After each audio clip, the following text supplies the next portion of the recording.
So find a comfortable position in which you might be still for a few minutes.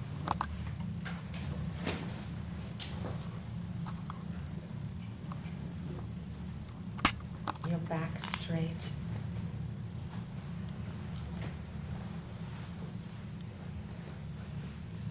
Your body relaxed.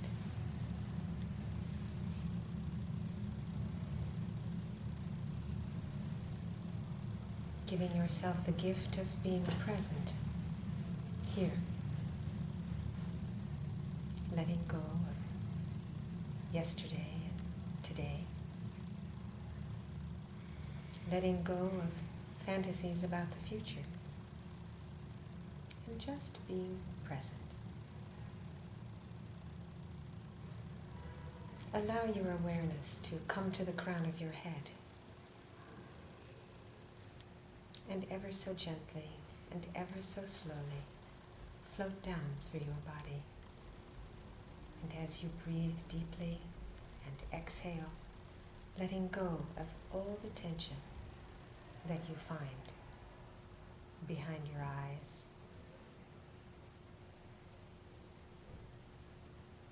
your jaw,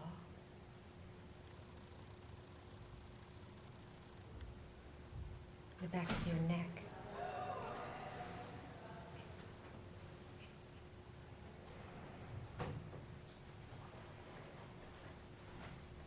float across your shoulders and down your arms.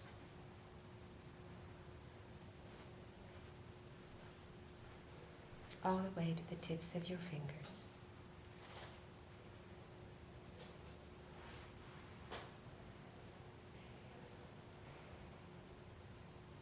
Float down your torso, around your shoulder blades.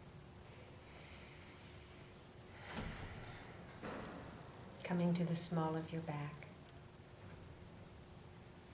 all the way to your sit bones, down your legs, past your knees, to the soles of your feet and the tips of your toes.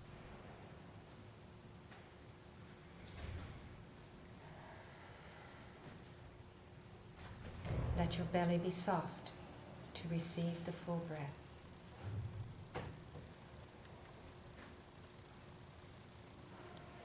And enjoy this sense of relaxation.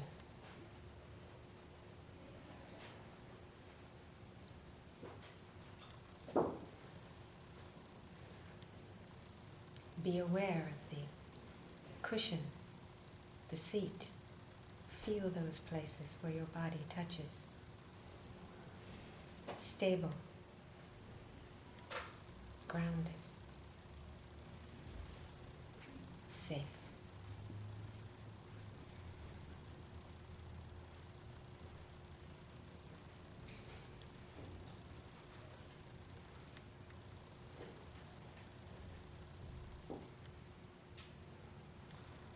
Now I invite you to allow your awareness to float back up through the center of your body. Back up to the crown of your head.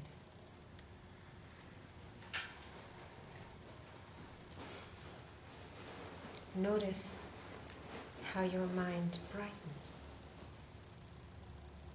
This vast, limitless space of the heavens.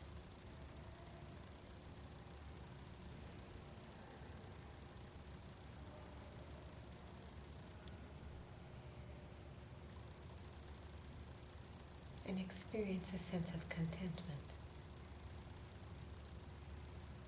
peace. I have enough.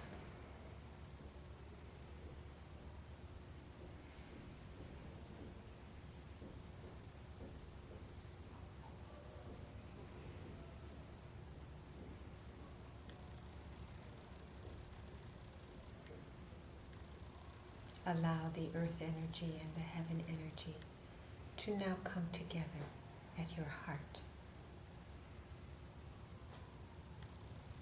And experience this as a warmth, as an expression of love. And know that you are loved.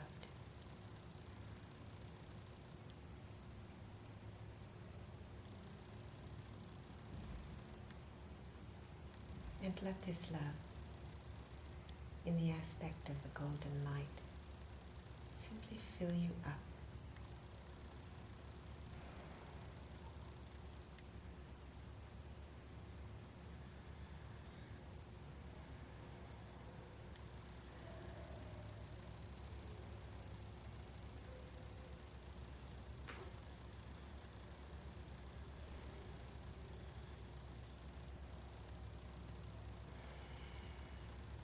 Let us fine-tune our awareness by bringing our attention to the sensation of the breath at the tip of the nose, wherever it manifests most distinctly for you.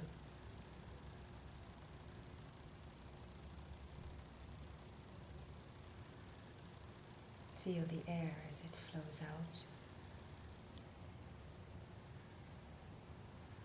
and back in again.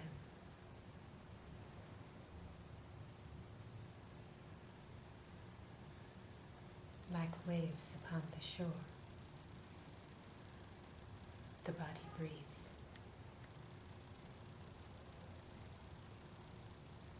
Without force or impedance.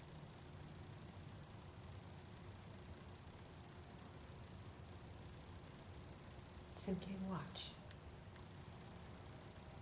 with a sense of wonderment, knowing when you are breathing out, and the pause, and when you are breathing in, and the pause.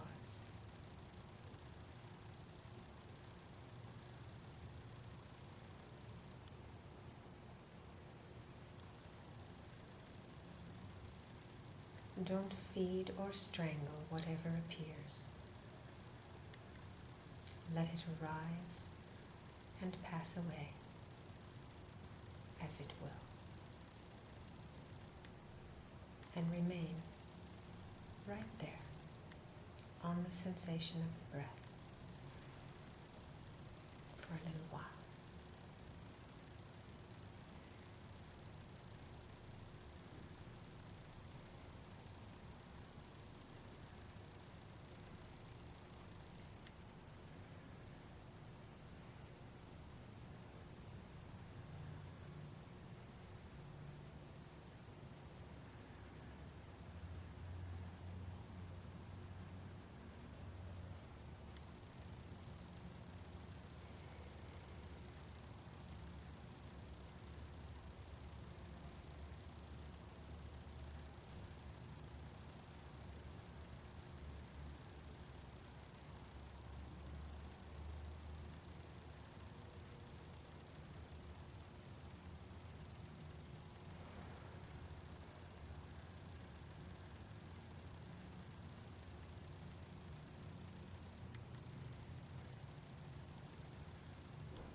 When you find you've been hijacked by a thought, a feeling, and emotion,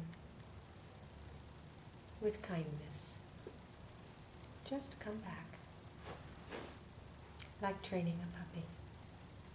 Again and again, we come back to our true home.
remembering that just as I long for happiness and freedom from suffering, so too does every other living being, down to the smallest insect.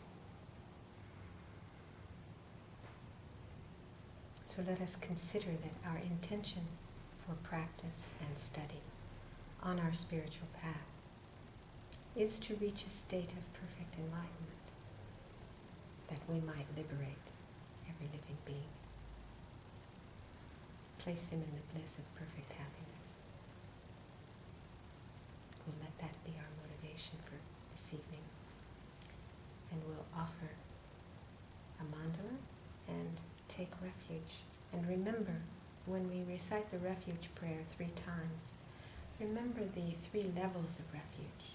Outer refuge, taking refuge in Buddha, Dharma, and Sangha. Buddha, his teachings, and those companions on the path. And inner refuge, taking refuge in the mind of enlightenment, in seeing emptiness directly, how reality exists, and in the Arya beings who have. And with the 3rd repetition, remembering our ultimate refuge, which is taking refuge with confidence in the knowledge that the nature of our own mind is wisdom. Its expression is clarity, and its compassion is all-pervasive.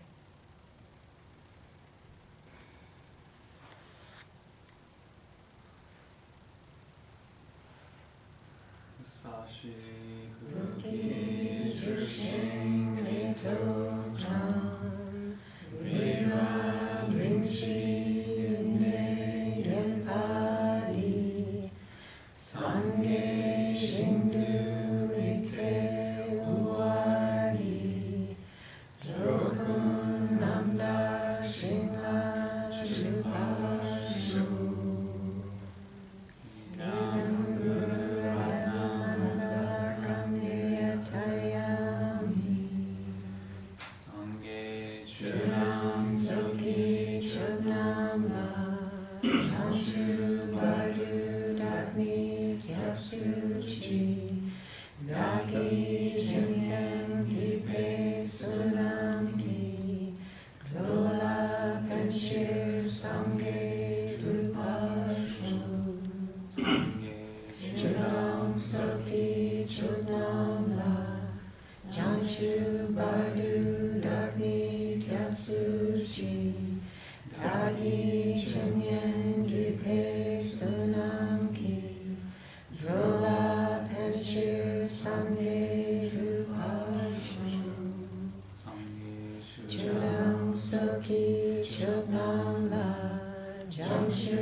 Okay, last week we talked about the nature of mind.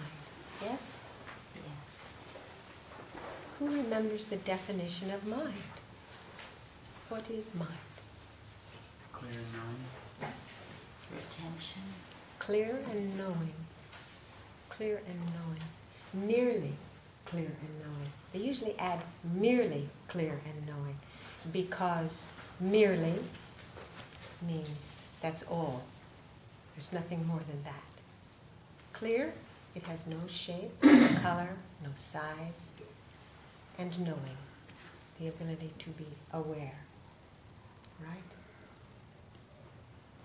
Typically, we don't really think about our mind so much. We don't really think, what is my mind? But if we study and we take a look at where is what we want in our life, what we want is happiness. And then we take a look. Where is happiness? We talked about that last week, right? Didn't we? We came to the conclusion that happiness is in the mind. So it makes sense, if what we long for is happiness, that we ought to take a look at the creator of happiness, at our own mind. Yeah? And how do we do that? Yeah. Pay attention. You pay attention. Okay. On a moment-to-moment basis. Yeah. And if you wanted to really, it's hard to take a close look when you're going through your day, right? So you kind of need to sit down and take a look. And what do we find when we sit down and take a look at our mind? What's your experience? What? It's very scary. It's scary. Stream of distraction. A stream of distraction. Yeah? Is that true for everyone? Many thoughts coming, going. Meditation is not a vacation from our thoughts. The thoughts come. The point is to be able to recognize that thoughts are essenceless. And yet, we believe in them 100%. If you check, you will see that thoughts need energy to survive. A thought arises, and you grasp, we grasp, I grasp. When I say you, I'm always pointing the finger here too. We grasp onto that thought and see it as real. And this is how the mind works. But if we can understand intellectually, we first begin to understand intellectually what is the nature of our mind. Okay, intellectually I say, okay, it's clear in knowing, but it's so irritated. What is this irritation? What is that? Feels like it's solid, concrete, real. And where sometimes it feels like it's in the head, sometimes it feels like it's in the stomach. But even if you have some irritation in your mind, even if you wanted to hold on to it because it's making you feel really powerful, even then, it will pass. It will go. When you're sitting in meditation and the thoughts come and you let them go like fish floating across in an aquarium, and you stay on the object, they come, and sometimes a big fish comes. Check me out. But if you just leave it, it will go. And if you have a grasping wish to hold on to it because it's so juicy, you have this, sometimes we get a really good idea. You sit down to meditate, and that really great idea comes, that one that you've been trying to figure out, and it's going to be excellent if you can go through the 5 points. And so you waste I shouldn't say waste, but you spend your time going over those points and fleshing it out so that when you get to work, you're going to be able to explain it exactly as it arose in your mind. Or some creative project arises. But the time for meditation, if you allow yourself to do that, if you allow yourself to go off your object, which could be an analytical meditation. It's not necessarily that it's a one-pointed meditation holding on your breath or some holy object. It could be that you're actually going through a linear, point-by-point analysis of something. But you stay on the topic. And often when you're doing analytical meditation, because the mind is active, it's not just placed, it's active, it's very easy to get sidetracked. It's very easy to get pulled off. So, we just come back. You recognize you're out there. You're no longer on the object, and you just bring the mind back. And in time, the more you come back, pretty soon, that puppy will actually stay. If you've treated it kindly every time you've had him sit back down, he will stay. And that happens in time with training the mind. It's training. That's all it is training. And we're not used to it. We're not used to it because it's not something that's, particularly in our culture, it's not something that we've grown up with. So it's an important thing to take a look at. You try. And not to be discouraged because it's a practice of a lifetime. That's all. It's just a practice of a lifetime. So we talked about this mind. That is really kind of the beginning of this path to enlightenment, to get an idea that we train our mind to become enlightened. We said the definition of an enlightened mind is a mind that is filled with the greatest, most far-reaching love. It's completely free of ignorant hatred, ignorant attachment, and ignorance itself. It's fused with wisdom and compassion. It's an unstoppable wellspring of happiness, peace, and contentment, filled with boundless joy and no limitations to creating beneficial circumstances reflecting that joy. So that's the enlightened mind in a nutshell. And when you look at those parts, you say, okay, it's filled with love. Love is this wish for the beloved to have happiness. We start there. We start outside ourselves. We start turning out and saying, how can I bring happiness to you?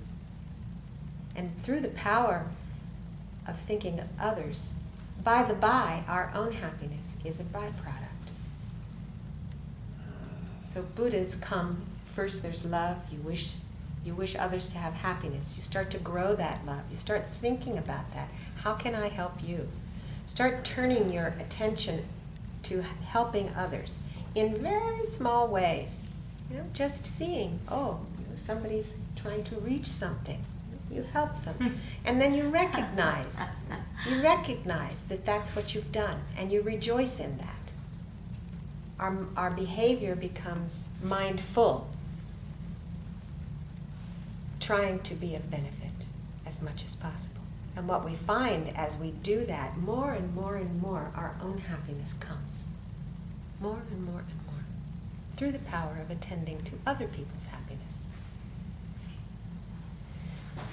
So that's really how we begin the process. And the Tibetan Buddhist method for reaching enlightenment is very systematic.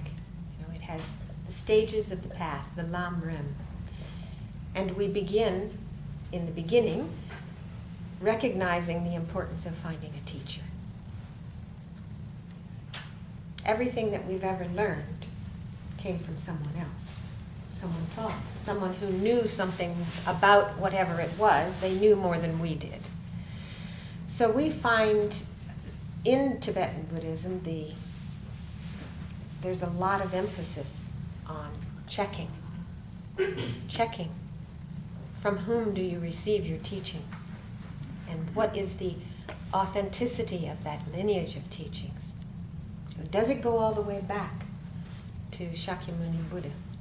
Is it an unbroken stream? And will it lead you where you want to go? And we need to, Tibetan Buddhism is a bit like learning to cook or learning to bake a cake. I like to think about baking a cake. Because in order to bake a cake, first we have to figure out what kind of cake we want to bake. So let's say we want to make a granny's fudge cake. So who knows how to make that? Granny. My mom knows how. Where did she learn?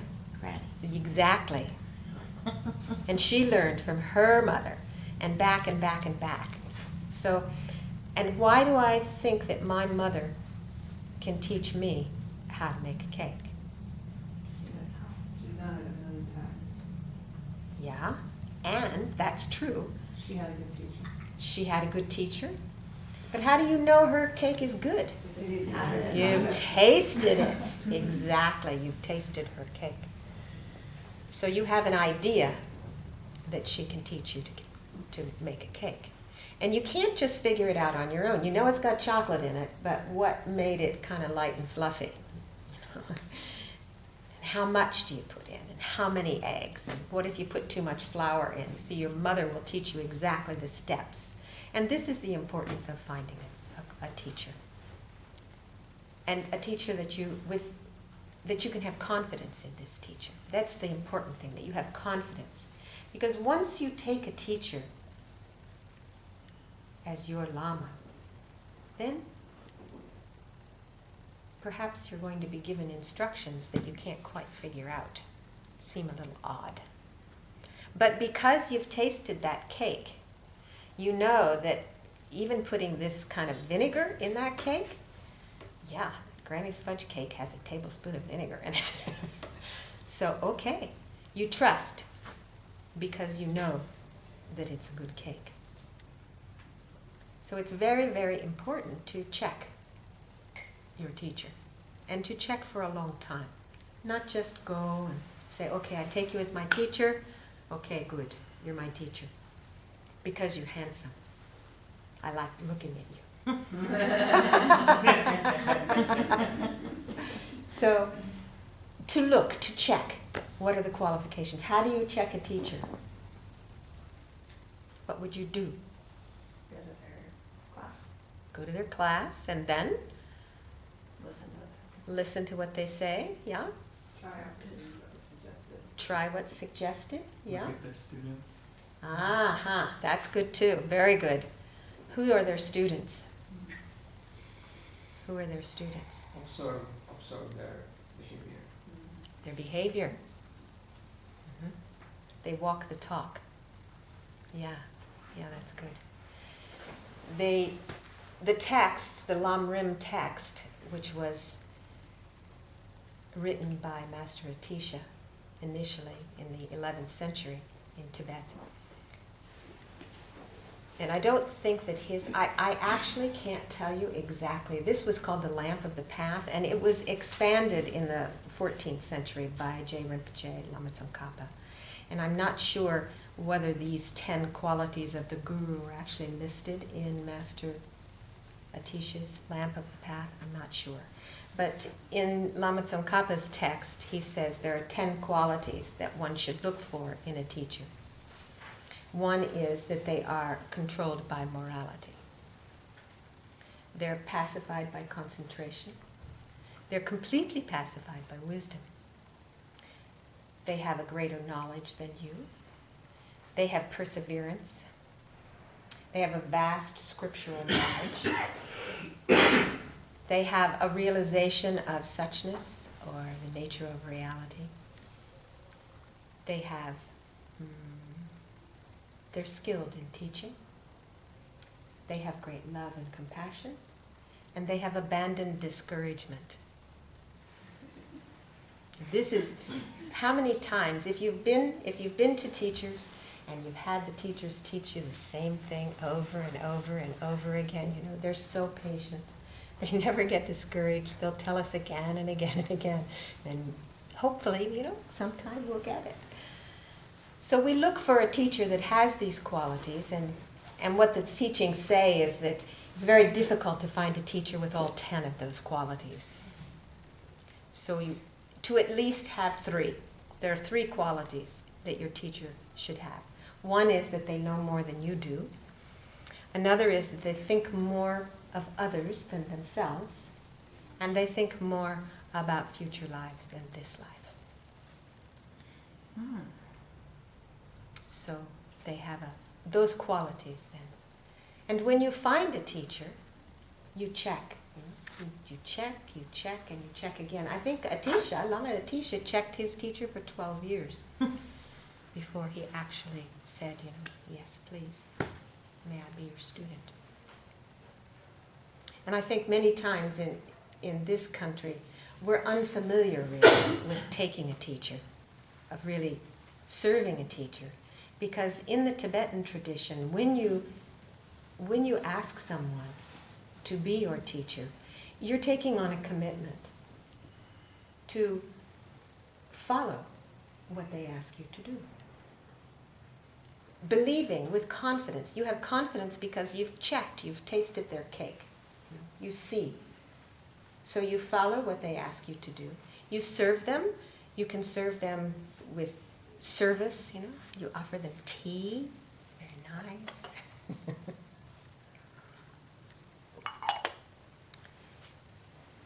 But primarily you serve them with your practice. This is the thing. To actually follow and do the practice. This is the thing that is the greatest gift you can give to your teacher, is to do the practice and then gain the realizations yourself, so that then you can teach. I mean, that's our job. We have to gain the realizations so that we can then pass it on, keep the lineage alive, this stream of realizations flowing, to really benefit others. We ourselves have to become enlightened beings. Otherwise, there's very little we can do to help. On a superficial level, we can, but to really help people understand the cause of their happiness and the cause of their suffering, and help them find ways. In Tibetan Buddhism, there are so many tools that we can use. And that's really the study, is all of these various tools.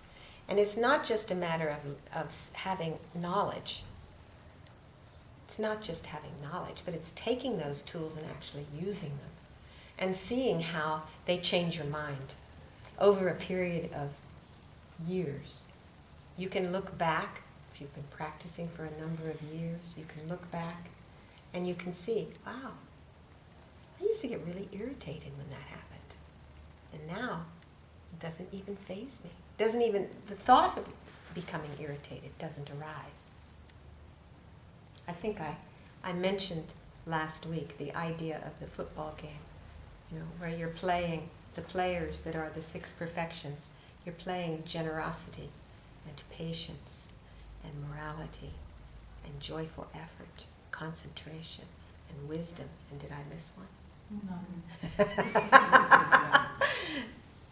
And this is your game of life. And you're watching them, and you're mindfully playing like that. And you keep your deluded, afflicted, negative emotions on the bench. You never let them go in the game. And that's how you change your mind. You don't engage. When it comes to get in the game, you don't play it. You use one of the tools. And you'll learn many. But you use one of them. And then you can cut it. And you see, when you do cut a thought, because you see it, you've sat in meditation. Now you know that this thought that's arising, this thing I'm seeing as irritating, you know, you're really irritating. I'm blaming you for my irritation. But really, we recognize in time that our irritation is not in you. Our irritation is in our own mind. And it's our responsibility to change that. Not to change the person whose behavior we find irritating, but to change our mind. And we can do that by looking. So if you're doing something that's irritating me, right? And I'm going, but I don't see anybody else in the room irritated. It can't be that you're inherently irritating.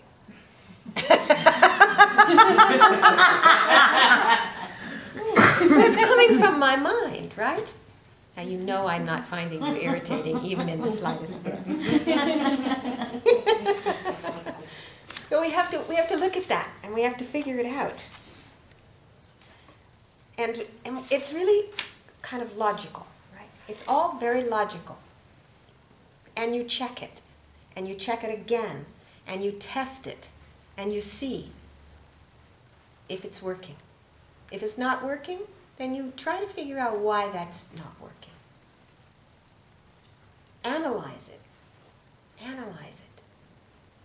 We have to use our intelligence. Here we have this human mind that has the ability to analyze. Now we use it. It's a very sharp weapon against delusion. It's to analyze what's going on in our mind and find ways to cut it. We tend to think that spiritual practice is all mystical, some kind of magic. And there is an alchemy, it is true, there is that aspect, but it is not, it requires our own personal effort, joyful effort. It's not like, Salikadoola, Magicaboola. That would be terrific, wouldn't it? Yes. Yeah.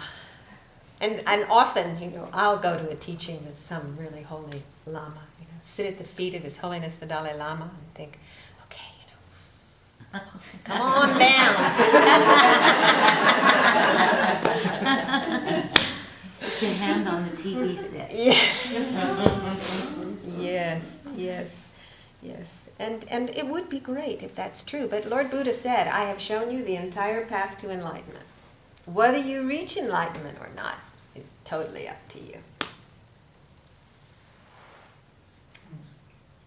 And it requires consistent effort, not just like a mushroom effort. That's what my Lama used to say. Don't be a mushroom student. You know how mushrooms, you walk out in the woods and all of a sudden there's a whole field of mushrooms and the mushrooms getting really big, and then you go a couple of days later and no mushrooms. It's like that. It's better to practice a little bit every single day than to do a big push on the weekend where you spend half a day, feeling all holy.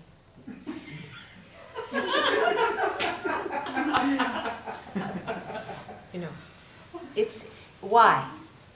Because we're changing the habit of our mind, and we can only do that through consistent effort.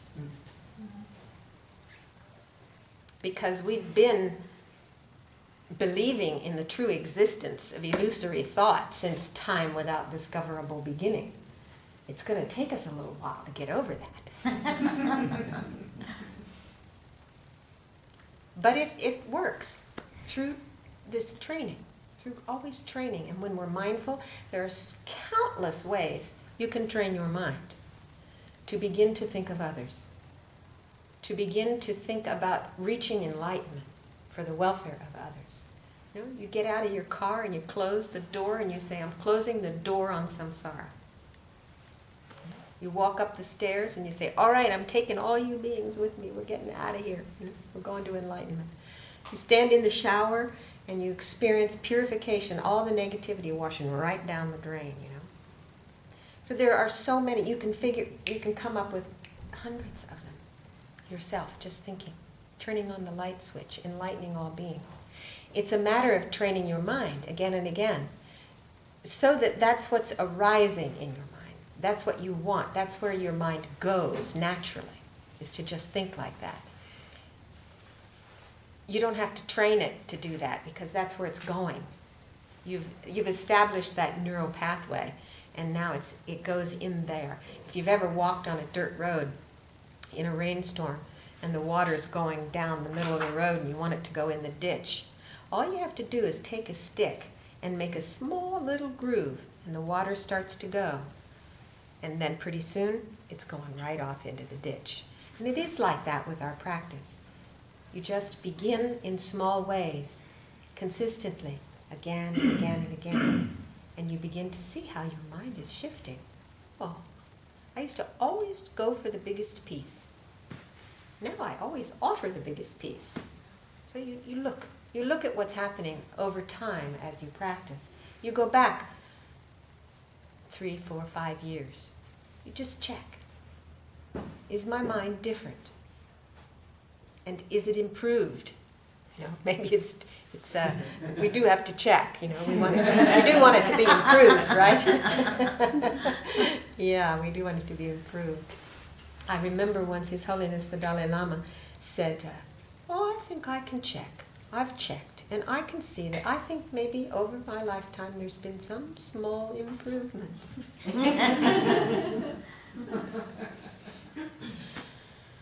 Yeah. So, let's see. All right. So the importance of finding a teacher. And then,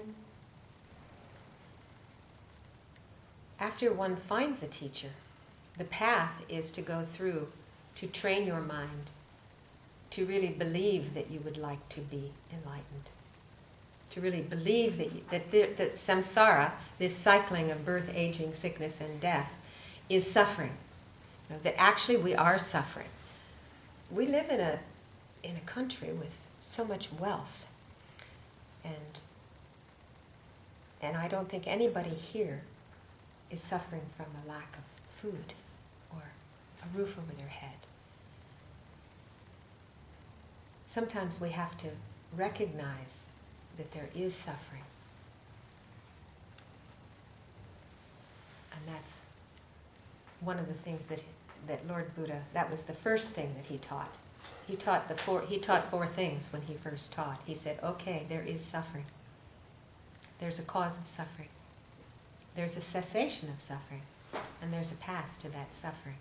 And that's what this Lamrim is. It's the path to the cessation of suffering. The next step on the path, and actually the first, they say that there are 4 thoughts that turn your mind to practice. Do you know what they are? Suffering. There is that That we're gonna die. that we're going to die. We don't know when. Old age. That's all part of that whole death thing. That's coming soon at a theater near me. And we don't know when, but that's the second one. What's the first one? Death and impermanence is number 2. The first one is Life is suffering. I'm fishing for something really specific. What was the question again? What are the 4 thoughts that turn the mind to spiritual practice? Love? Reality of sickness? Fear? You got it.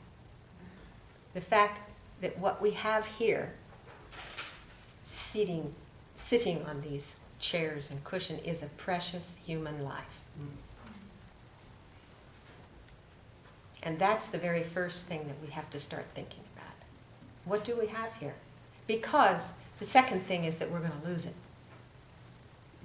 The very first thing is that we have this precious human life.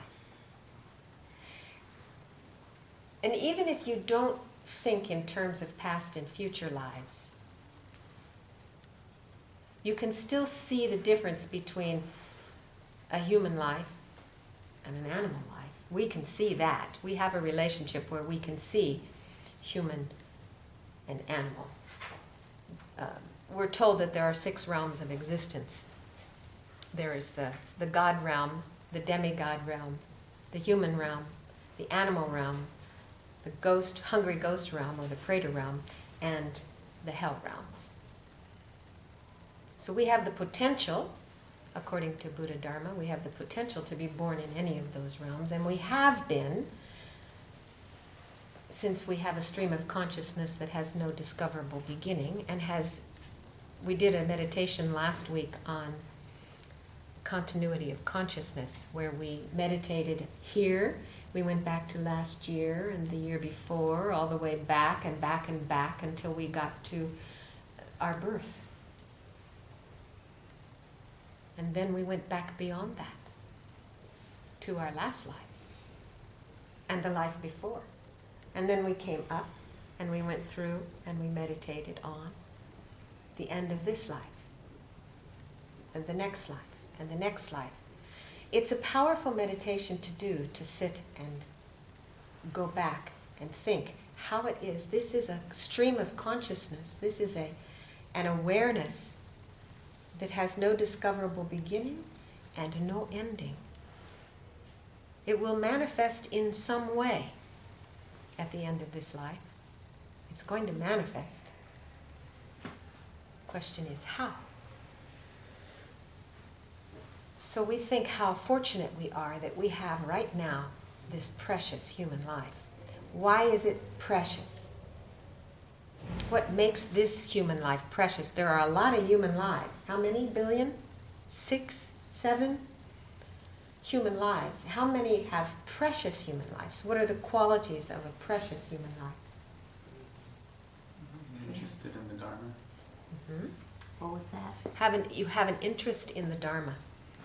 Okay, so you've met some spiritual teaching. And not only have you met it, but you have some interest in it. If you look at the people that you know in your life, who you've taken by the hand to different spiritual talks, offerings, you have some idea that you'd like your children or your partner or your friend to also find a spiritual path, so you take them, and maybe they have some interest, a little bit of interest, but not so much. And maybe also, even if they have interest, do they practice? If we can look quite clearly. It's very easy to see how many people do you know who have an interest in spiritual practice.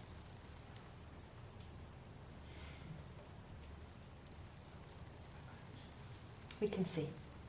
It's a small, very small. What the scriptures, they use an analogy. They say having a precious human life, which is one that is free from being born in any of the other realms, right? You're not born in any of the other ones. So you have a human rebirth. You have all your sense faculties, right? You have an interest in the Dharma. You have some faith. You haven't done any serious negative actions that will cause you to have serious consequences. You've been born at a time when the Buddha's teachings are available. They continue to exist, to be spread. There are teachers continuing to teach it. There are yogis and yoginis who are still gaining realizations on this path. There are benefactors who are benefacting this path. So it's a fortunate time, and it's a fortunate rebirth.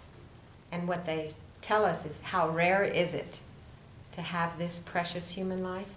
It's as rare as a blind sea turtle living on the bottom of the ocean, who comes to the surface of the ocean once every 100 years.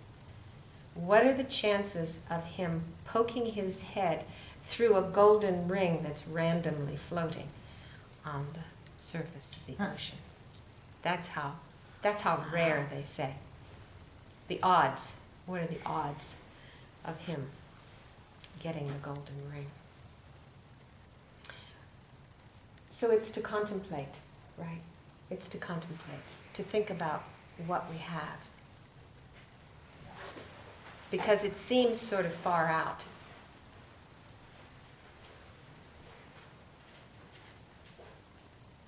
So I wonder if you have questions. So when we leave this body, our mind and what we learned stays with the entity of who we are. Well,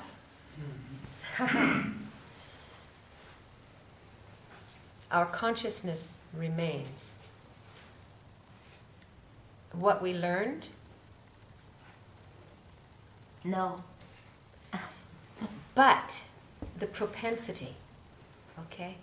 The state of your mind. What they say is, at the time of death, the state of your mind is, at that moment, is really important. And in his, I forget what the name of this book is, but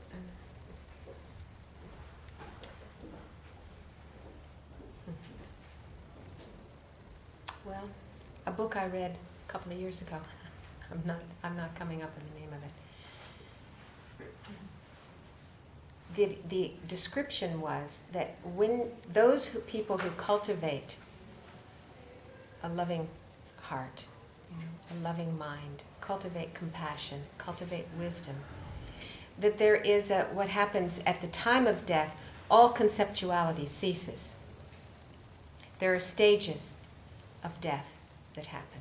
And it's very clear, it's clear in Tibetan Buddhism what those are, what happens, what the visions are at the time that you go through the dissolution of the elements of the body. And at a point in time, during the death process, all concepts cease. So you can't think, oh, I've got to remember to do such and such. It's not like that. What he said is what stays is he said it's the smell of compassion, the scent of compassion that stays with you. Because even the incarnate lamas, the Rinpoches, these, like His Holiness the Dalai Lama, they go into the monasteries to learn these, to relearn, but their ability to grasp it is like this. And so all of us, what the scriptures tell us is all of us here this evening have done this before. You don't get a precious human life without having practiced ethical behavior and prayed for it. That's what they say. The two causes for a precious human life are pure morality and pure prayer. If you think about it, imagine, you know what it's like when you're angry? Or when you're around someone who's angry? You don't want to be around them. And you can see how Lama Zopa Rinpoche said, no amount of makeup can hide the ugly on an angry face.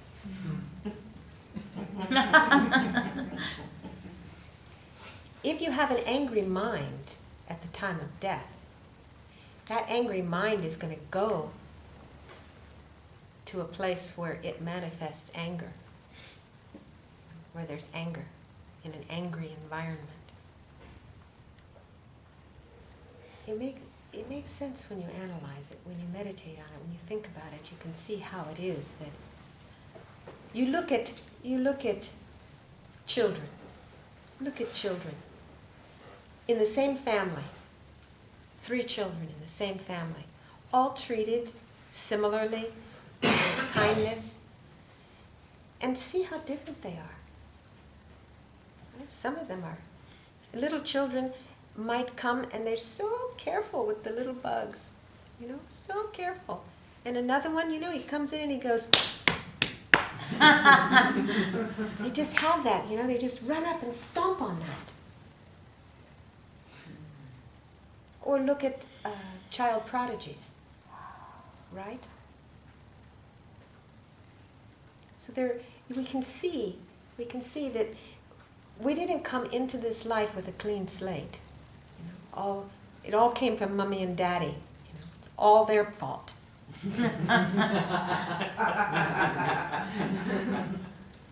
Yeah, it's not like that. So you can look. They say you look at this life, and you can see what your past life was like.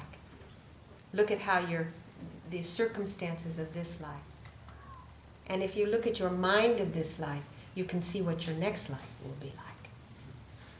Which is why we need to really pay attention to our mind. Because with this life, this precious human life, it's very fragile. It's very fragile. But we do have such an amazing opportunity. And that's one of the reasons why we contemplate the precious human life. We contemplate it over and over again. We go, wait a minute, I have this precious human life. Am I going to waste it? Am I going to waste the whole thing? Joseph Campbell once said in one of his books, I think, The Myth of Freedom or something like that. Joseph Campbell, I find quite fascinating, but he said, what happens is, you're 40 years old, and you find, you've gotten to the top of the ladder, and you find that the ladder's against the wrong wall.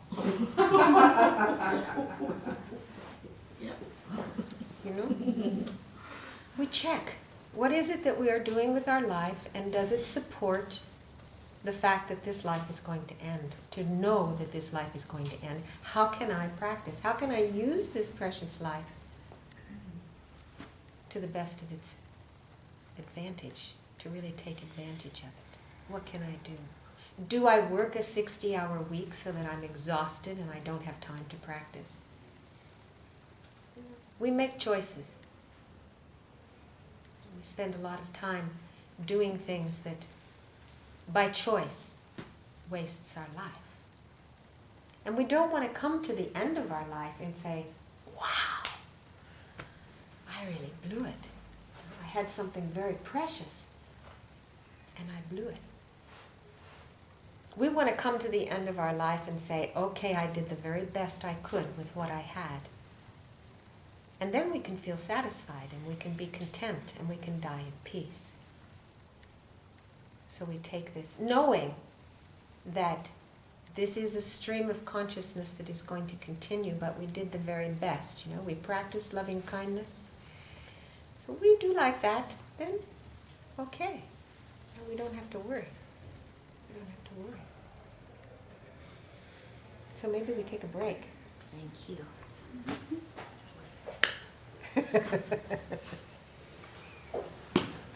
Yeah, there's tea and cookies. Please, stretch and take a 10-minute break.